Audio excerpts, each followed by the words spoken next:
Are you looking to be an effective reader? In today's video, I'm going to share with you 4 qualities of a good reader. And the first quality is emotional intelligence. Now, what do I mean when I say emotional intelligence? When it comes to emotional intelligence, we are talking about you being self-aware about your own emotions and the impact and the effect they have on others. And after you've mastered your own emotions, then you're also able to understand other people's emotions. So readership is all about dealing with people, and as you know, as opposed to objects, human beings, we are driven by emotions. We are not just logical human beings. So that ability first to understand yourself, your own emotions, and then understanding others is really critical if you're going to be a good reader. I'm sure you know of readers who shout, who abuse others, who, they get emotionally worked up, and it really doesn't make you really respect them and even aspire, to be like them. And I know once in a while we all get caught up in the moment.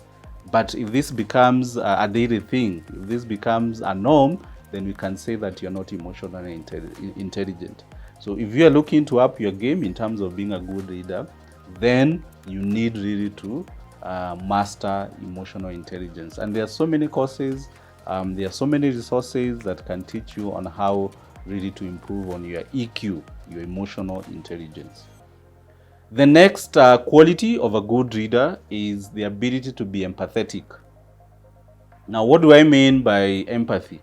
Empathy is the ability to put yourself in other person's shoes. Now, when it comes to readership, a lot of times we are managing people and we don't know what they are going through. Why? Because the reality is we all have different lives, we have different backgrounds, and sometimes until you put yourself in another person's shoes, that's the only time you can be able to understand where they are coming from. So being a reader will mean that you drop your biases, you drop your opinions, and you keep an open mind, because that way you'll be able to see where someone is coming from and you can be empathetic. A good example is here you have a top performing female employee, and she goes for maternity leave. But guess what happens after maternity leave? Surely, if you're not empathetic, you'd still expect this person to come in and put 8 hours of quality work. If she tells you she wants to go home, take care of the baby, sometimes you may not, if you're not empathetic, you may not understand. But if you're an empathetic reader, you even look at how can you put systems and processes to help this person during this period. And then when the baby has grown up, this person will still be able to come and give you their very best. But during that moment, their mind and focus is not really on the business or the department. The reality is they have to take care of the young one first, and you have to understand, because that's part of life. So being empathetic is really a great quality for a good reader. The other quality that we need as readers is the ability to communicate. Whether we are communicating about the goals that the team needs to achieve, whether we are communicating about the vision, the mission, whether even you are communicating bad news. As readers, communication is something now we have to do now and then. So if you're looking to be an effective reader, you can't shy away from being a good communicator. And I don't mean you talking like Obama. It does help if you have very good public speaking skills, but just the confidence to face people, express yourself, talk what is in your mind, that's really key. So I would highly recommend, if facing people is something that doesn't come naturally to you, why don't you attend a public speaking class? And here at Corporate Staffing Services, we do offer one, and I've seen it make a whole great of a difference to many professionals who are in a leadership position, because you do need the confidence. You do need to know how to tailor your message. You do need to know how to speak with confidence and persuade an audience. And lastly, as a reader, we need to have good manners and respect others. Yes, being a reader means people look up to you in society, people look up to you in the company, people look up to you in the department.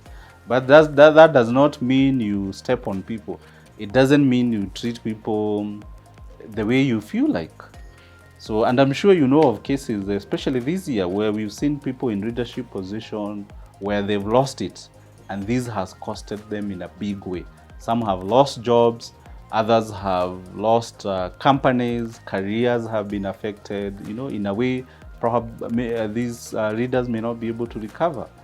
So having good manners and respect is important, because respect is two ways. I know based on our position, there's that aspect that people will always, you know, respect us and maybe even to some extent fear us, but that shouldn't be the case. It should be two ways. Someone should be able to respect you because they know also that you respect them. And that way you find that, you know, life is better for both parties, you as a reader and even the people that you are reading. So thank you very much. Those are the 4 tips I had for you. There's more to leadership. As I always say, that leadership is a journey, and here at Corporate Staffing Services, we are keen on empowering you to be an effective leader. So we do offer courses on leadership, and I've seen this make a great whole difference when it comes to professionals who are in a leadership position and they are aspiring to be even a greater leader. So there's a link below with more information on how you can be able to join our class and be able to benefit from these training. So thank you very much for watching, and for more videos, informative videos on how you can improve on your leadership skills, how you can become a better leader, do subscribe, and I'll see you next time.